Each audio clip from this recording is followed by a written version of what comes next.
Friends in Recovery, the Addiction Recovery Podcast, is brought to you by the Friends in Recovery community, a thriving network of individuals who are fighting back against the stigma of addiction.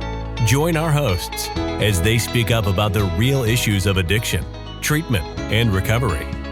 Friends in Recovery, the Addiction Recovery Podcast, is available on Facebook, Podbean, iTunes, and YouTube 24 hours a day, 7 days a week. Now, here are your Friends in Recovery. Hey guys, welcome to Friends in Recovery Podcast. I'm Jersey Ed, along with Noontime with Sky over in Camden, the lovely Camden, New Jersey, in her coffee shop. How you doing this morning, Sky?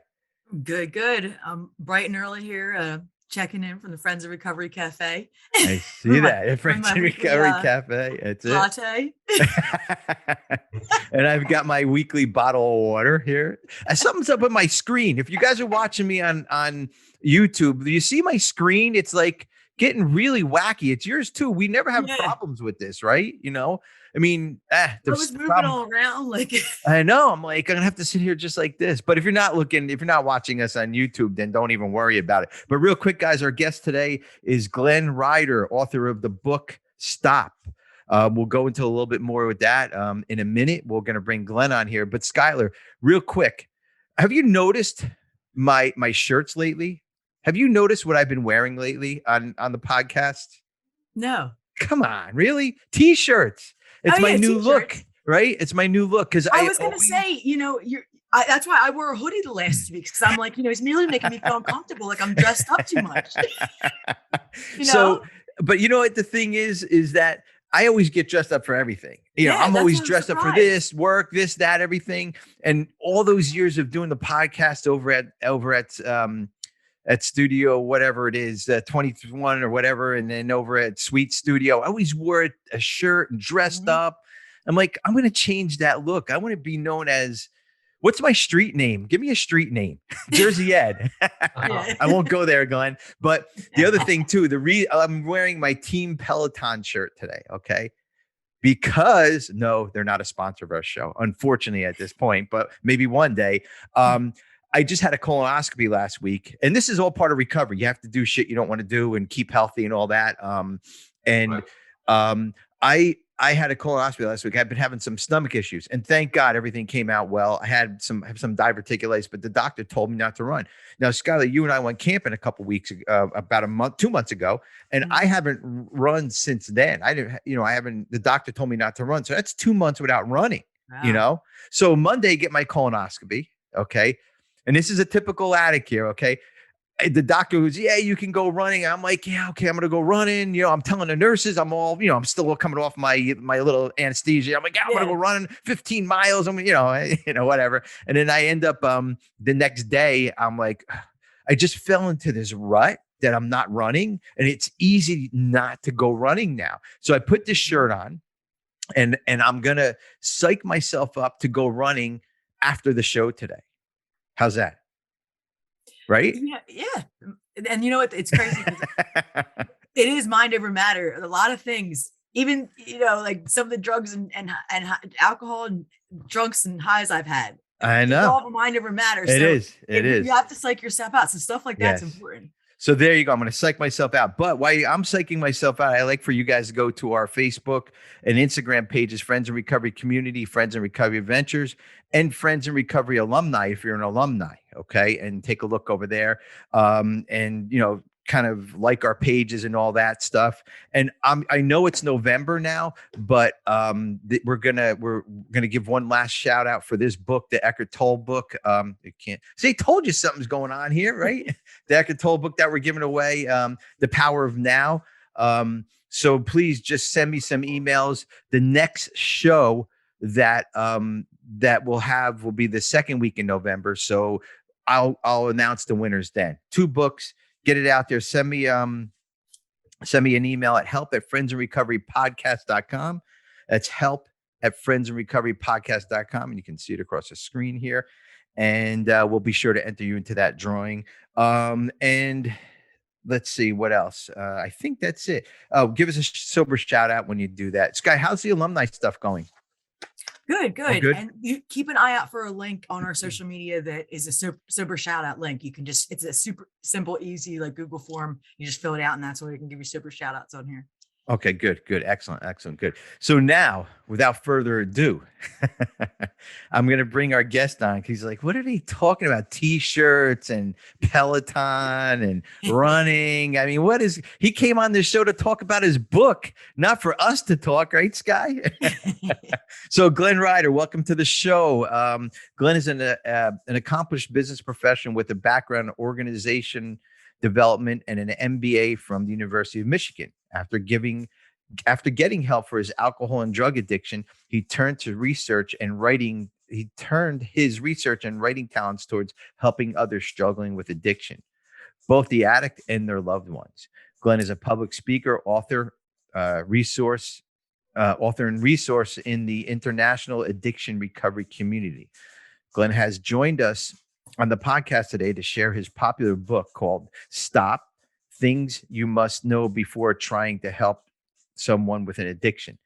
The book Stop is a product of his work with families and friends of addicts at a major addiction treatment center. He is also the author of Modern 12-Step Recovery and an introduction to 12 steps recovery from the person suffering from alcohol and drug addiction. So Glenn, welcome to the show. And that's a pretty impressive bio you have there. And how you doing today? Doing great. I like to give people an impressive bio to read. Try to butter me up a little bit for the audience. That's it.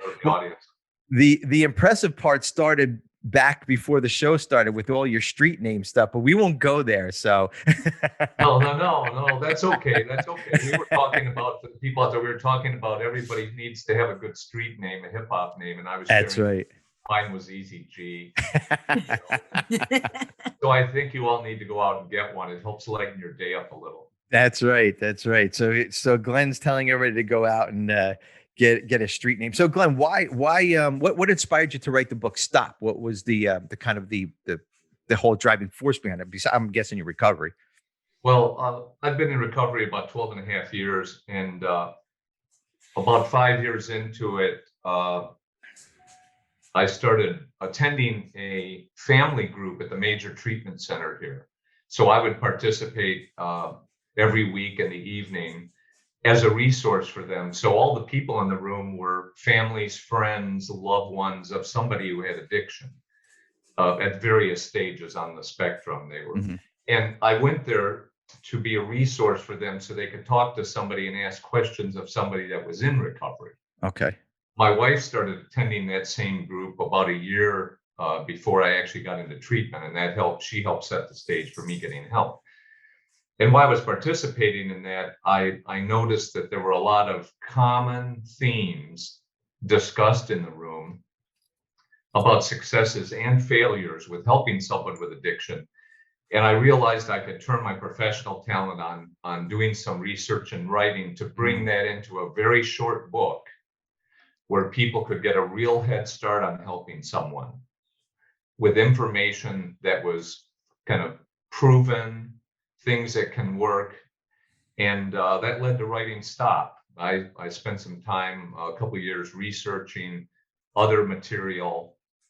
And then I took what I learned in there. I accumulated a significant database of topics and subjects, and wrote Stop as a result of that. And they use it now as their standard at the treatment center here. They let me know that recently, which is a real compliment. That's cool. Yeah. That's cool. So you go from the streets, let's say, of Detroit, you get into recovery, and now a treatment center is using your book. That is a huge accomplishment. I mean, of course, there's other accomplishments in your life, but I know, I'm a fan of writing. I don't know if I have a passion to write a book, but I just enjoy journaling. But if I could ever get my journal printed, that would be great, so I can imagine all this research you did and just a great accomplishment that it kind of made you feel. Now you're in recovery, and this would have never happened if you didn't get into recovery, obviously, because it's a recovery book. And, give us a little bit about your background, if you don't mind, maybe the experience, strength, the quick version of your experience, strength, and hope, if you don't mind. Sure, I don't mind. I wasn't a street guy in Detroit. I'll tell you that. I happened to be. I lived in a home when I was young that had uh, alcoholism and schizophrenia. My mother was a delusional schizophrenic. My father was an alcoholic.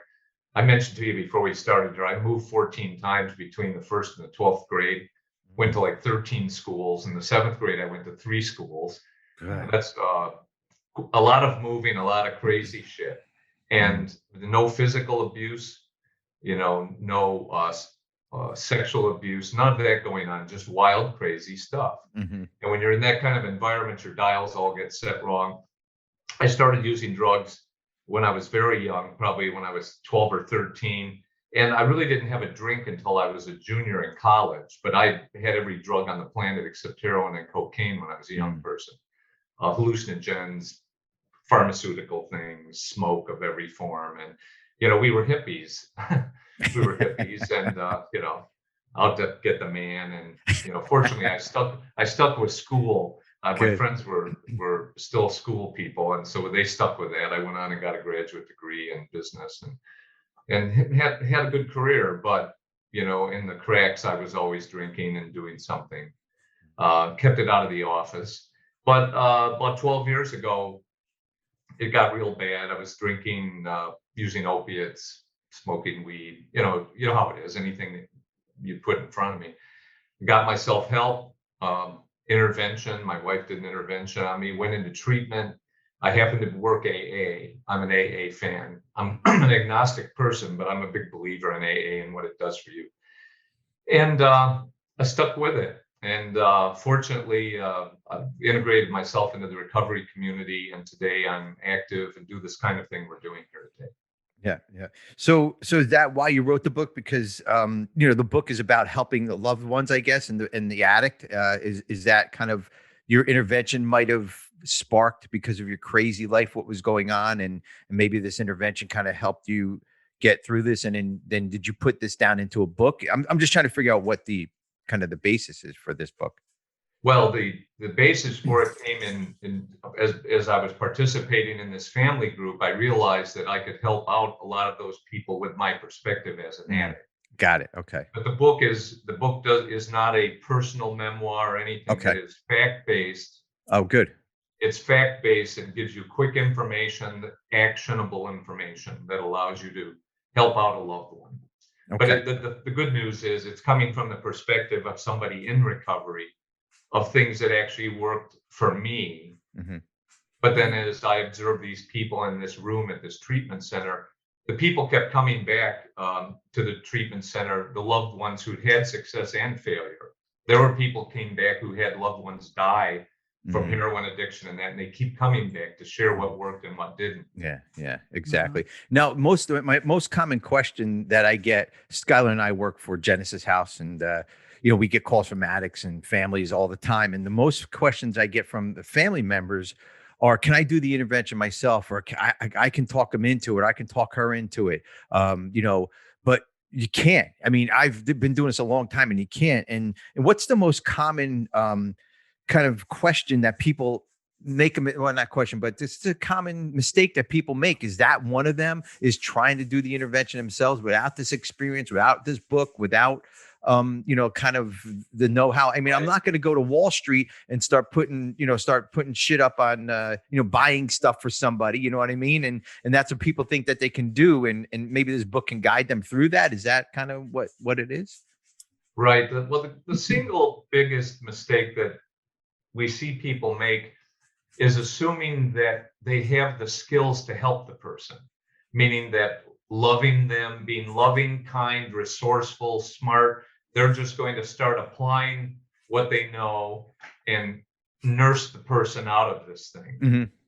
And so the single biggest mistake they make is not reaching out and getting professional help for it. Relating specifically to an intervention, they need to go and either research and get a professional to help them with an intervention, because it's not what they think. It's not most people's notion of an intervention is, I'm going to sit down and have a good rough talk with this person and tell them about the foils of addiction and where they're headed down the can with it. And that's not it at all. They need professional counseling in it, but it goes much further than that. And that's what the book covers, is some of the areas that they need to avoid as well as the things they need to do. Got it. Yeah, you mentioned common themes, right? In the book that you saw when you were working with this family program, and you said success and failure. So what are some like themes that you saw with success, even, you know, like because you're right, we always look to the negative, right? Like what's the, you know, but you point out that it's negative and positive. We look at and so what are some common themes and patterns you saw? Well, some of the real positive things are, I have a section in the book called misguided beliefs. They're things that lead people down the wrong path with helping somebody. And the real successes that the people have are people that have reached out and have this knowledge they gain that helps them to look past these misguided beliefs or understanding when they're doing these things. So it's the things, some of it is the things they're not doing. For example, understanding that they didn't cause the addiction directly. They may have contributed in some way, and they may be now by enabling addiction. But there are things in the addict's life, even their early schooling, early childhood, outside of the house. And when the people stop, let go of the blame for it, and start moving forward, that's where you see one of the real successes. Another example would be abandoning the notion of keeping up with the Joneses here. The people stop, for example, trying to shield this from family members and friends. A lot of people will make hiding the addiction their major goal of their loved one. You know, they have a kid, young adult, or a family or a spouse, and what they do is spend most of the time trying to do a public relations job, and the people know the person has an issue anyway. It's likely that someone in their family has an issue, and by you being open about it. So one of the successes we see is people getting past that, and they just let that go. They don't make the family's image one of their main objectives. And so there's those things are covered in the book under misguided beliefs, because some of the real successes people have early on are getting past those things, abandoning those common notions that lead people down the path of spending years of money and years of personal well-being on an addict and not getting anywhere.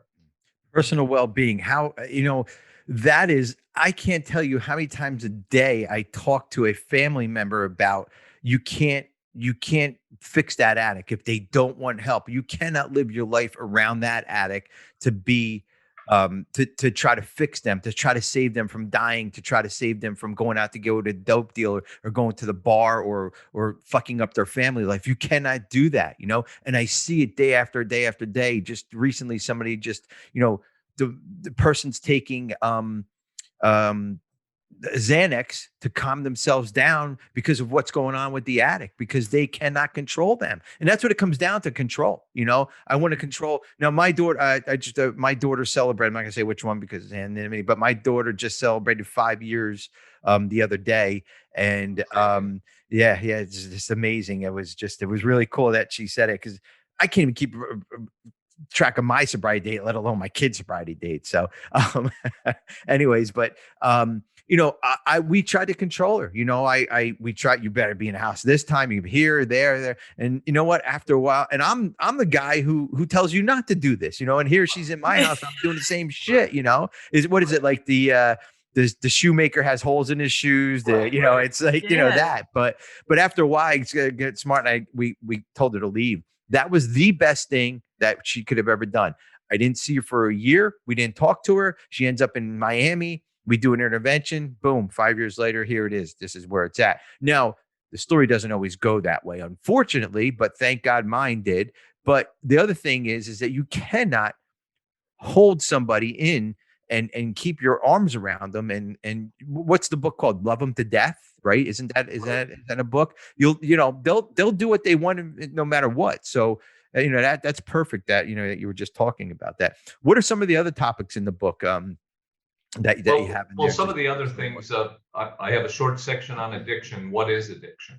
Mm-hmm. So that they really understand it's much more than just being a bad person and abusing a drug. Yes. That there's a psychological and physical basis. These are all real short sections. Okay. They're intended to be short because a person facing this with a family member doesn't want to read a 400-page book. Not at all. For example, Codependent No More is a fine book, and I like Codependent No More. But Codependent No More is, this long book, and up on the front end, that's not something you need, I don't think. But anyway, I love Codependent No More, by the way, just because there's some shout out to the author and everything. Well, this book is good. I'll let you get back to your thought. This book is good because here's the problem. Codependent No More is a great book, and there's 1,000 other books out there that are great. That's when you're not in crisis, when you're not have to figure out what's going on. Very well put. Yeah. And your book is something that if you're in crisis, open this book up, turn to page 27, turn to page 45, and this is what happens. It gives you that quick, short burst of what do I do in this situation? Because the crisis is fucking happening now. And that's what we notice is that in this business, and I'm sure you've been in the treatment field and you know this too, Glenn, that once the crisis is over, nobody really gives a shit anymore. No, they go about their own lives. They do their own thing and everything's okay. Yeah, he or she will be okay. It'll be all right. But there's no crisis anymore. And that's when we have to strike when the iron's hot. We have to, because when I was in crisis, that's when they threw me in a fucking treatment. When I wasn't in crisis, there's no way I was going to treatment. My life was upside down. Somebody was pointing a finger at me saying, you got to do this. You know what I mean? But when somebody's not holding your ass to the fire, who the hell cares, And that's where this book would come in handy is when that crisis is happening. So if you want to share a little bit on that, if you don't mind. No, it's the book is designed to hand to somebody who has somebody in crisis to give them some quick information that'll help them get out of the starting gate real good. Like I mentioned, it gives something on addiction. It's got a short section on what are the steps to effective recovery. Mm-hmm. And the number one thing is the addict buying into it. Embracing it and understanding that it's their issue that they need to walk through. You can put things in front of them. So addiction, recovery, then the section I mentioned on misguided beliefs, which are the things that head people down the wrong path. And then the section on helping the addict, which are 8 specific things that a person should do to actually position themselves to be effective. Things like, number one, getting outside support is always number one on my list. Getting yourself plugged into an addiction recovery community as a loved one. Number 2, establishing a recovery relationship with the addict. And what that has to do with is sitting down with them, having a conversation, not an intervention, but a conversation around, we understand you have an issue. We're here to help you, but we're not going to enable it. Things like that. But that's what the book's about. Not enabling, setting boundaries and what those mean, creating a supportive recovery environment. And by that, I mean, not having a house full of booze and drugs. And when you have somebody around you, not painting a picture that, well, it's not okay for you to use, but it's okay for me to use. And things like that. So those are the main things in the book: addiction, recovery, misguided beliefs, and fourth, what can I do to actually help the addict? And you get that all in a short book, and they use it now for dialogue, some dialogue at the treatment center. So this book was written after your recovery, obviously, and did you have to use this for some reason, or is this just something that you wanted for the public to know? I mean, because like in my case, this would have been perfect for my daughter. Right. But were you in that crisis mode where you had to use it for somebody, or no? No, I wasn't. I wrote it because I realized that I could turn my, professional skills on it and on the subject and boil the material down and bring my own perspective on it as the recovering person. Good.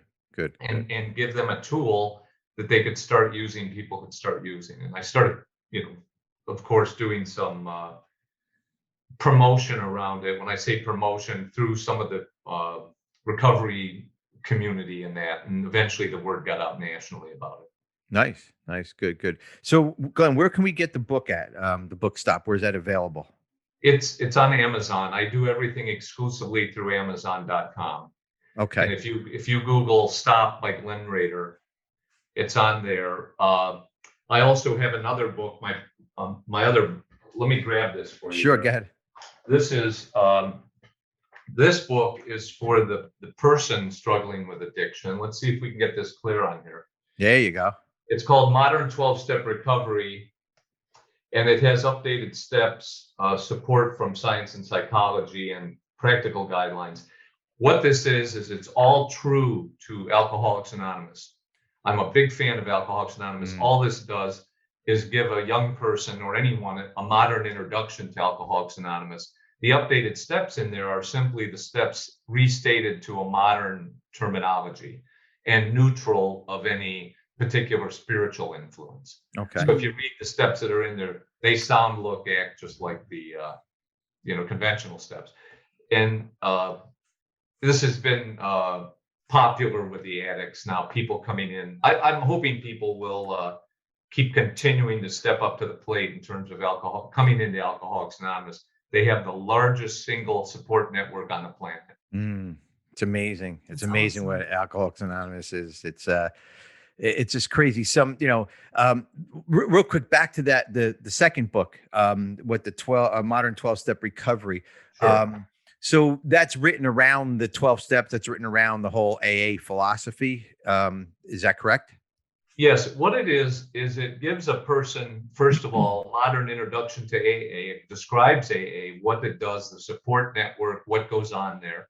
Number two, it shows them from a modern cognitive behavioral therapy standpoint, what the program's doing for you. They didn't know that what they were doing in the 30s was cognitive behavioral therapy in a sense.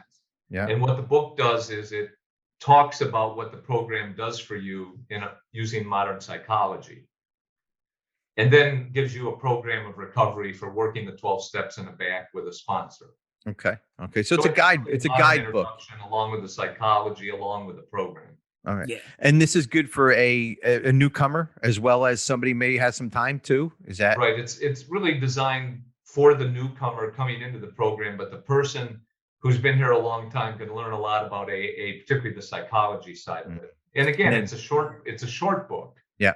Because we like short books. Yes, I agree. CBT and motivational interviewing are both like super effective in the addiction community. So I'm glad to hear that you incorporated that. I remember in school that was the biggest two things: CBT and motivational interviewing. Right. The CBT side of it, I had to go out and research it. I have no background. My background is corporate finance and organization development, strategic planning. But that pays off in doing this kind of work too, because you can boil it down to the nuts and bolts. Yeah. But yeah, the CBT side of AA is huge, and they didn't know it though. They stumbled in. Bill and Bob and company stumbled into it by seeing it work in the field. Yeah. That book. Well, your book. I'm talking about the big book. That's just it's what, 85 years old now, or 83 years old. Yeah. It still applies today. How amazing is that? Some of these books that we read, just regular books, especially psychology or self-help books, they fall out of date because we find new things, we find new methods, new ways of doing things. And not that they fall out of date, but there's better data and there's more information on it. But that 12-step book, that big book, has never been changed, right? Never been changed. In at least for the first 185 64 pages. I think it never has been changed. It's incredible. You're right, they stumbled across something that's amazing, that helps me every day, and addicts and alcoholics out there every day. So this modern 12-step recovery book is more for the addict. The stop is more for the person, for the family members to help the addict get into treatment. So it's like a 1-2 punch here. If you're going to order the book, better might as well order both of them, because when you're in crisis, you get the client, you get your loved one into treatment, then you hand them the book once they're in, and they learn from it. And it's a great kind of thought that you were able to have that well-rounded, because here's the thing, and I'm putting all this together as you're talking about this. This is a family disease. It is not an addict disease. I'm not a bad person getting better. I'm a sick person getting well. Right And on. that affects the whole family. It just doesn't affect the addict. Just because I had the drinking problem, I manipulated everybody in my family and they got sick because of it. They got part of this disease because of it. And sometimes we forget, especially in this field, that we have to treat the family also. We have to let the addict know that the cog in the wheel is going to be broken, but we have to make those new cogs fit each other now, And that's what I like about both these books, that it gives the family that power to kind of take over the situation and not do the enabling anymore. And it gives the addict the power to say, you know what, I'm powerless over alcohol and my life has become unmanageable. And that's where it all starts, right there, Right. And that's how we exactly. Yep. So real quick before we go, Glenn, I just wanted to say thank you, number one. And wonderful topic. I do want to talk about one more thing. You were a guest on our family show, our family loved ones meeting, support meeting for my wife, and I heard it went over really well. And what's your thoughts on some of that as far as the family stuff, support meetings like you've been on with our loved ones meeting? I think the show you have there for the loved ones, I said show, the Zoom session and meeting. Yeah, the show makes it sound like it. Yes. No, but the session you have there is just wonderful. People need to be participating in that kind of thing all over the U.S. Yeah. What it did for me is it was the first one, other than the family group at the treatment center that I participated in.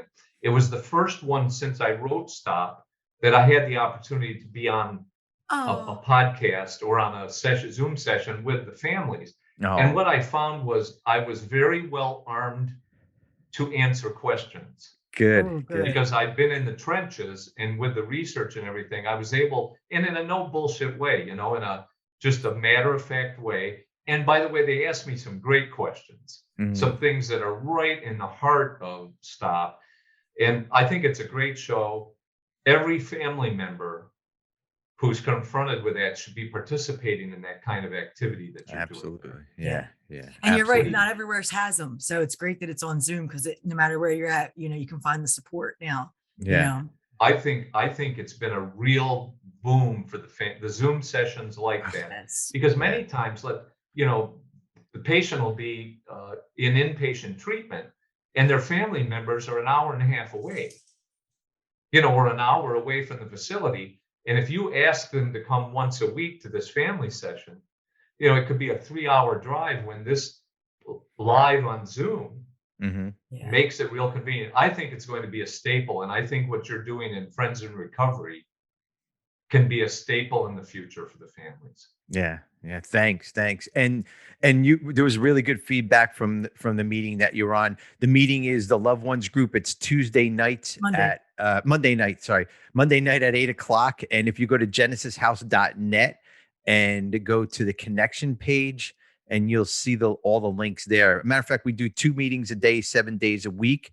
AANA 12-step meetings. All those links are there too. So go check that out. But that's what Glenn was talking about, we were talking about the loved ones meeting. And I love the family stuff. I love kind of working with the families and understanding all that. And Glenn, thank you so much for kind of bringing a perspective on that the families do have to do something also. They just can't sit back and think that this is going to happen. And when their loved one is in treatment, that they just can sit back and let it happen. No, we have to be educated too, as far as the family member goes. And it's so important. So guys, go out and get Glenn's books, 2 of them. One, Stop, Things You Must Know Before Trying to Help Someone with Addiction. And the second, for the addict when they're in treatment, is The Modern 12-Step Recovery.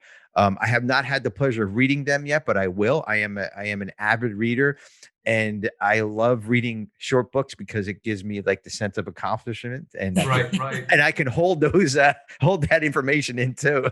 Not instant gratification, but medium gratification. Yes, medium gratification. Yes.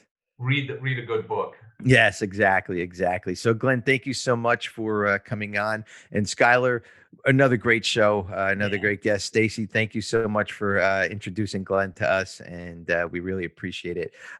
Glenn, that's available on Amazon. Stop Glenn Rader. You can look it up that way. Please go out and buy his book. And real quick before we go, guys, I want to just remind everybody, SoberPod, right? Sky, SoberPod.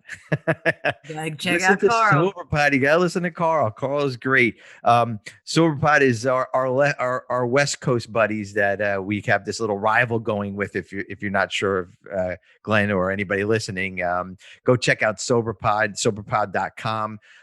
They plug us on their show. We plug them on their show. Our show is so much better though than their show. That's the East Coast slamming there. That's right. They say if the drugs and alcohol don't kill us, our pride and ego will, right? That's right.